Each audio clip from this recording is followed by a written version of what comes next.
자, 오늘은 유튜브 시작한 두 번째 날입니다. 두 번째 날인데, 이 영양제에 대한 그 실체에 대해서 잠깐만 말씀 나눠보겠습니다. 네, 이 영양제 이제 시중에 가면 이제 많이 사 먹어요. 근데 시중에 이제 판매하는 거의 모든 이 영양제가 우리가 그 생각하는 만큼 몸에 흡수가 되지 않습니다. 이건 알고 계셨나요? 네. 알고 있었어요. 아니요, 알고 있으면서도 사 먹죠. 안 사먹어요. 안 사 먹어요. 네, 이게 한 10만 원 주고 예를 들어 영양제를 샀다. 그러면 네, 실제로 이게 그 몸에 흡수되는 거는 이 1,000원어치 정도밖에 안 돼요. 그렇죠. 그러니까 이제 실질적으로는 이 돈을 좀 낭비하는 거죠.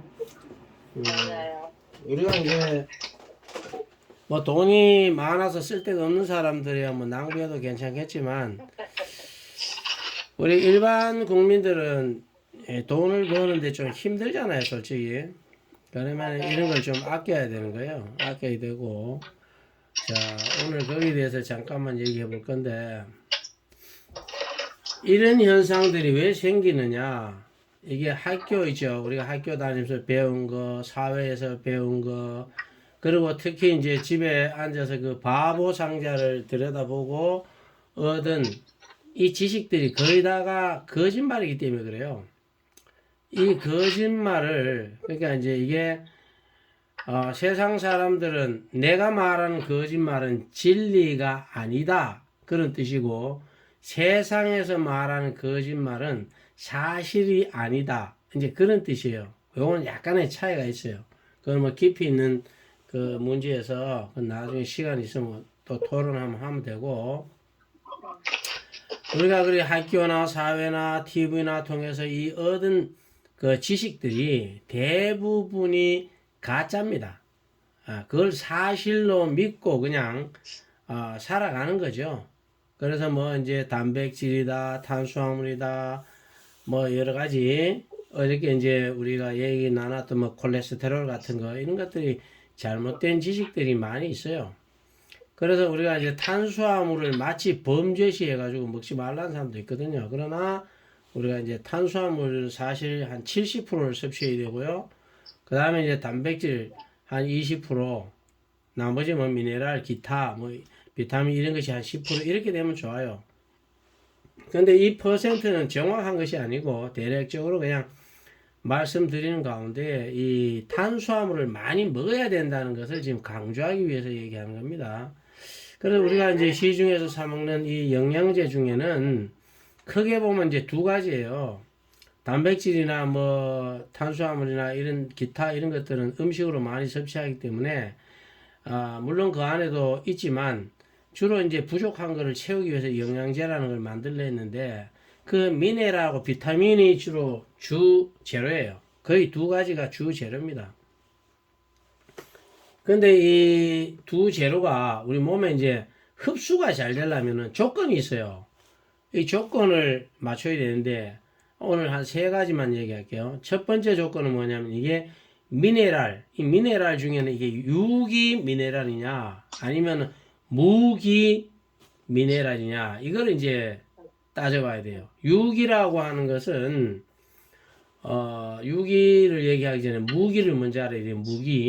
무기라는 광물이라는 뜻입니다. 광물 산에 가서 돌 캐면은 거기에 뭐 금도 있고 은도 있고 동도 있고 뭐 여러 가지가 있죠. 뭐 티타늄도 있고 뭐 여러 가지 구리부터 시작해서 철, 뭐 아연, 뭐 100개 다 있죠. 이게 이제 무기 미네랄이라고 그래요. 이게 광물입니다. 이거는 먹어도 헛방이죠. 몸에 흡수가 거의 안 되죠. 거의 0.001%도 안 되죠. 그 다음에 이제 유기 미네랄은 뭐냐면은 이 나무나 식물 이런 것들이 이 땅 속에 뿌리를 받고 거기 무기 미네랄 일부를 아주 일부를 흡수해서 가지고 있는 그것을 이제 무기라 그래요. 아니다, 유기라 그래요. 근데 이 유기 미네랄 중에도 이 식물성이냐 동물성이냐 이게 무척 중요해요. 왜 중요하냐면 우리는 동물이잖아요. 이 동물이기 때문에 이 동물성 유기 미네랄이 정말 좋아요. 그런데 우리는 이 동물성 유기 미네랄이 없어요. 세상에는. 왜 없냐? 이 동물성 유기 미네랄을 추출하기 위해서는 단가가 너무 높아서 여러분들이 사 먹을 수 없어요. 도저히 사 먹을 수가 없습니다. 너무 비싸게 치는 거죠. 예를 들어 가지고 뭐 돼지나 소나 닭이나 뭐 이런 다 동물에서 빼면 이게 동물성 유기 미네랄인데 이것들 뼈다구나 뭐 이런 데서 이거를 추출해 내려면요 이 분해해 내는데 이게 엄청난 비용과 시간이 들어요. 돈이 많이 들어요. 그래서 안 되는 거예요. 그래서 주로 이제 식물에서 이거를 빼내요. 식물에서 빼내가지고 하는데 그러다 보니까 우리 몸에 이제 이게 들어가면은 한 50% 정도 꼭 이게 퍼센트가 맞지는 않습니다. 한 50% 정도 흡수된다 이렇게 봐요. 근데 만약에 동물성을 뺐다 그러면은 이게 한 95% 정도는 흡수된다고 봐야죠. 그래서 이제 이 미네랄 이것이 우리 몸에 흡수되기 위한 조건이 일단은 유기 미네랄이어야 된다. 그 다음에 동물성이면 더 좋다. 대부분은 식물성이다 하는 거예요. 그리고 이게 두 번째는 뭐냐면 이온화가 돼야 돼. 이온화. 식물이 흡수할 때도요. 이 이온화가 돼야 흡수가 되지. 이온화가 안 되면 흡수가 안 돼요. 이온화에 대해서는 조금 또 한참 이쪽 전공이 아닌 분들은 한참 얘기를 해야 돼요. 조금 쉽게 설명하자면 이런 거예요. 세상적으로 볼 때에 우리가 못에는 이게 철이라 그래요. 못 같은 거는 쇠로 된 이건 철이라 그러는데 철분 Fe잖아요. 이거를 이제 그냥은 이게 이제 쇠예요. 쇠. 일종의 무기죠. 근데 이거를 레몬 같은 산기가 높은 데다가 이제 못을 박아 놓으면 이게 이제 그거 녹아요. 녹아서 그 전기적 성질을 띠요. 이걸 이온화 된다 이렇게 설명을 할 수 있어요. 그 다음에 이제 세 번째는 이 미네랄만 먹어가지고 몸에 흡수가 잘 안 돼요. 반드시 비타민제를 적절히 섞어서 먹어줘야 돼요. 그래야 흡수가 잘 돼요. 그래서 요즘은 뭐 이제 섞어서 나오는 것들이 많이 있어요. 근데 많이 있는데 그 자체도 좀 온전하고 볼 수가 없는 것이 이게 이제 유기 미네랄이어야 하고 동물성이어야 하는데 거기다 보면 광물성이 많아요. 자, 그것 때문에 지금 오늘 영양제의 실체라고 지금 얘기하는 겁니다. 자, 우리가 먹는 영양제 중에 가장 많은 게 뭘까요?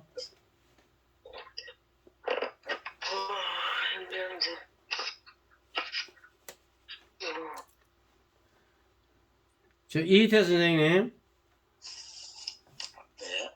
우리가 가장 많이 먹는 영양제가 뭐가 있을까요? 비타민. 그 상품 이름 말고 이제 예를 들어 미네랄 중에 자, 칼슘이 제일 많죠. 칼슘. 이 칼슘이라고 하는 거는 이 정선에 엄청나게 많아요. 정선 단양에 산 전체가 칼슘이에요. 다시 말하면 시멘트 원료로 쓰고 있는 석회죠. 석회. 이 석회암이 전부 다 칼슘이죠. 이게 탄산칼슘이죠.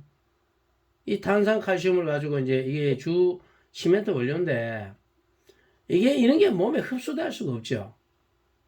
그래서 이제 이 실생활에서 보면은 이 석회암을 가지고 뭐 화장품도 만들고 자동차도 만들고 종이, 제철 공장은 이제 포항 제철 같은 데 들어가면 그 철광석을 녹이면은 이게 이제 쇠만 딱 분리가 돼야 되는데 철광석 안엔 철도 있지만은 다른 불순물이 엄청 많아요. 그래서 이 탄산칼슘을 갖다 그 위에 부어서 같이 끓이게 되면은 이 쇠는 밑으로 이렇게 가라앉고 밑에 위에 이제 이 불순물들이 막 이 탄산칼슘하고 막 섞여서 그냥 찌꺼기로 막 뜨는 거예요. 그래서 이걸 싹 걷어내거든요. 싹 걷어내가 이제 철을 해요. 그래서 제철 공장이 엄청나게 많이 들어갑니다. 그 다음에 각종 산업에 이제 원료를 엄청 써요. 그런데 우리가 먹는 이 영양제 속에 들어있는 이거는 대부분 이제 탄산 칼슘이고, 이 종합 우리 영양제 같은 거 사 먹다 보면은 이 무게가 나가는 우리 다른 비타민제 같은 게 이거 무게가 거의 안 나가요. 거의 이 무게의 70% 정도가 이 칼슘제 무게입니다. 쉽게 말하면 돌가루 무게죠. 돌가루. 그 돌가루를 먹으면서도 사람들은 돌가루인 줄 모르고 있죠. 화장품에도 우리가 얼굴에 바르는 거의 다 돌가루예요. 그다음 종이, 맞아요. 종이도 왜 종이가 우리 화장지 같은 게 엄청 부들부들한 것 같지만은 감기 같은 거 막 걸려가지고 코 여러분 풀다 보면 이 콧장들이 다 벗겨지잖아요. 이게 그 돌가루 때문에 그런 거예요. 돌가루 때문에. 돌가루. 예, 예. 그게 칼슘제입니다. 돌가루. 그래, 이런 형태의 영양제를 먹다 보니까 우리가 뭘 걸리냐면 이제 신장 결석 있죠. 신장, 요로 결석, 담석, 뭐 이런 거 들어봤잖아요. 그 다음에 혈관에 이게 이제 다른 기름 성분하고 이런 것이 들러붙어가 동맥도 경화가 돼요. 이 동맥 경화가 되면 심근경색, 뇌경색, 뭐 이런 게 올 수도 있는 거죠. 그 다음에 이제 많이 먹는 것들 중에 또 하나가 뭐냐면 이제 마그네슘제예요. 마그네슘. 이 마그네슘도 이제 그냥은 잘 추출이 잘 안 되기 때문에 주로 이제 산화 마그네슘. 산화라는 게 이제 마그네슘에 산소가 하나 붙은 거죠. 그 산화 마그네슘을 주로 이제 사용을 하고, 얘가 이제 그 물을 흡수하는 능력이 엄청 뛰어나요. 그러다 보니까 여러분들 주변에 이제 그 변비가 있는 분들은 그 변비약 안에 이 산화 마그네슘이 엄청 많이 들어 있습니다. 그래서 그 양을 넉넉하게 먹으면 설사 비슷하게 되는 거죠. 우리가 변비 있는 사람들은 장에 열이 많아서 물이 없어요. 물이 다 흡수되고 없어요. 그래서 변비가 오는 건데, 이 산화 마그네슘주를 잔뜩 먹여가지고 거기에 물을 끌어모아가지고 이 변을 물렁물렁하게 해서 내보내는 것이 이게 이제 변비약이에요. 그렇게 이해하시면 됩니다. 그 다음에 이제 이게 이제 이온화, 아까 말씀드렸던 이온화 되어야 하는데 이게 쉽지 않거든요. 이게 쉽지가 않아요. 그래서 이 제품을 만든 사람들은 이온화 시켜서 팔 생각을 안 하고 어떻게 해서 파느냐 하면은 크기를 최소화시켜요. 최소화시 갈고 또 갈고 하다 보니까 이제 마이크로라는 단위까지 내려가는 거죠.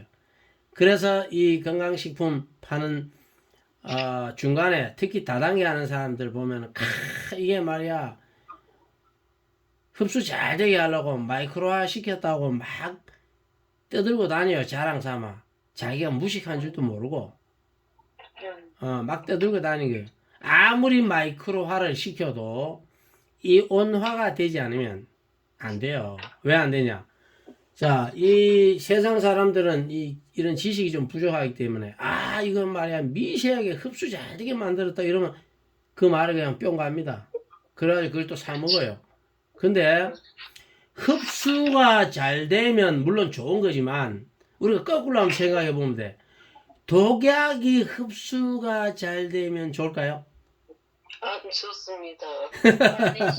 예, 이 돌가루가 흡수가 잘 된다고 좋을까요? 안 되죠. 그래, 흡수가 잘 되면 결국은 뭐냐면 이제 담석이나 요로결석, 뭐 아까 말했던 동맥경화 이런 것을 유발하는데 재료로 쓸 수가 있는 거죠. 이것이 반드시 이온화가 돼야 돼요. 그 전리 현상이 일어나 이온화가 돼야 우리 몸속에 다른 것들하고 화학적으로 결합을 하면서 각종 호르몬도 만들고 영양제도 만들고 뭐 여러 가지를 할 수 있는 거예요. 우리가 심장이 콩닥 뛰는 것도 이 칼슘제가 없으면 잘 못 뜁니다. 그래서 이 칼슘이 엄청나게 중요해요. 그럼에도 불구하고 이 무기칼슘, 그러니까 돌가루를 먹어서는 안 된다. 이런 건 기본적으로 조금 알아야 된다. 그래서 여기서 지금 다루는 거고요. 그 다음에 이제 비타민 종류가 많죠. 비타민에 대해서 좀 얘기할 건데, 비타민 A, B, C, D, E, F, K 뭐 쭉 많아요. Q, 뭐 어떻고, Q10, 뭐 개사코 뭐 이런 말들이 많아요. 우리는 그런 어려운 용어 알 필요도 없고, 여기서 중요한 거는 뭐냐면은, 비타민 C도 엄청나게 많이 먹어요. 그런데 비타민 C가 대부분은 보면은 화학약품입니다. 여러분들이 시중에 사 먹는 건 거의 화학약품이에요. 그걸 모르고 이제 먹죠. 비타민 C라고 생각하고. 물론 비타민 C는 맞아요. 근데 이제 이 시중에 판매되는 비타민 C는 이 자연에서 과일이나 이런 걸 통해서 뽑아낸 것이 아니고 어떤 무슨 옥수수 전분이나 뭐 여러 가지 이런 걸 가지고 화학 반응을 자꾸 이런 방법 저런 방법 일으키다 보면 거기서 뭐가 나오냐면 아스코르브산이라는 게 나와요. 이제 이게 탄소가 한 6개가 있고 수소가 한 8개가 있고 산소가 한 6개가 함께 결합된 이런 형태의 이 락톤 구조를 걷는데 이런 걸 가지고 이런 이제 아스코르브산이라는 이 화학 물질입니다. 이게 비타민 C의 일종이에요. 우리가 비타민 C 이러면 비타민 C 이렇게 생각하잖아요. 한 종류가 아니에요. 비타민 C가 엄청 종류가 많습니다. 우리 지구에 있는 사람 이러면 이제 우리가 이제 일반적으로 생각하는 그 사람들이 그냥 사람이잖아요. 근데 이걸 자세히 보면 사람은 사람인데 까만 놈, 하얀 놈, 노란 놈, 뭐 프리딩딩한 놈, 뭐 많아요. 종류가 많다고. 또 한국 사람 중에도 황인종들 중에도 내부에 보면 체질도 다르고 성격도 다르고 종류가 많다고. 그런 것처럼 비타민 C도 큰 범주 안에서 비타민 C라고 하는 거지. 그 비타민 C도 내부로 들어가 보면은 분류가 엄청 많습니다. 그런데 우리가 주로 먹는 거는 화학약품이라고 봐야 돼요. 아스코르브산이라는 거의 화학약품 순서입니다, 이게. 그래서 우리가 그런 걸 먹어도 알고 먹어야 되고, 가능하면 우리가 과일에서 새콤한 맛이 나는 것들, 뭐 귤이라든지 레몬이라든지 이런 그 새콤한 맛이 나는 것이 거의 비타민 C라고 보시면 돼요. 그래서 그 과일을 통해서 우리가 섭취하는 것이 좋다. 왜? 과일 속에 있는 이 비타민 C는 이미 이온화가 다 되는 거예요, 이게. 그래서 몸에 흡수도 잘 되고 우리 건강에도 해가 없습니다. 물론 우리가 아는 체질적으로는 비타민 C를 직접 섭취하면 안 되는 체질도 있어요. 그러나 비타민 C 자체만으로 놓고 봤을 때는 이 자연 유래의 과일을 통한 이런 비타민 C를 먹어야 된다. 그런 얘기입니다. 자, 여기까지 궁금한 게 있을까요? 이제 그러면 영양제를 뭐를 먹어야 돼요, 대표님? 영양제는 안 먹는 게 답입니다. 안 먹고 밥 많이 먹으면 되지? 밥을 많이 먹는 것이 아니라 영양제 사 먹을 돈이 있으면은 과일을 많이 사 드시면 됩니다. 과일을. 우리가 속고 사는 게 그런 거예요. 내가 막 수만 원씩 주고 영양제를 갖다 놓고 먹는데 그 돈이면 과일을 풍족하게 먹는다고. 그렇지. 예. 우리가 저렴하게 진짜 품질 좋은 걸 먹을 수 있는데도 불구하고 머리에 쇠뇌가 돼가지고 아까 말씀드린 것처럼 학교 다닐 때 배운 지식, 사회적 지식, 바보상계에서 떠들어대는 그 소리를 듣고 비싼 돈 주고 품질 나쁜 거 먹어서 담석, 이런 걸리는 거. 자기가 병 걸리는 걸 돈 주고 사 먹어. 이거 알고 보면 깜짝 놀랄 일이죠. 돈 주고 내가 병을 산다고. 그것도 병 걸려. 또 아파. 또 병원에 또 돈 갖다 줘. 재밌지 않나요? 맞아요, 그거는. 예. 그렇게 하시고. 저는 영양제를 안 먹었는데 지금 대표님이 나오셨기 때문에 혹시 뭐 어떤 걸 먹으면 좋겠나 그래 물어보는 거예요. 잘 물어보신 거죠. 그리고 나머지 이제 뭐 비타민 A, B, 뭐 D, E, 뭐 F, K 뭐 이런 것들도 쭉 있는데요. 이런 것들도 우리가 자연 속에서 그 식품으로 충분히 다 섭취가 가능한데 편식을 하는 사람들이 많아요. 편식. 편식을 하는 사람이 이제 문제고, 그 다음에 이제 저희가 이제 하는 체질, 우리 회원님들은 다 자기 체질을 하니까 체질식을 하게 되면 영양제를 전혀 먹지 않아도 충분히 다 공급이 된다. 요렇게 이해를 하시면 돼요. 자, 여기서 일단 우리 방송을 끝내겠습니다.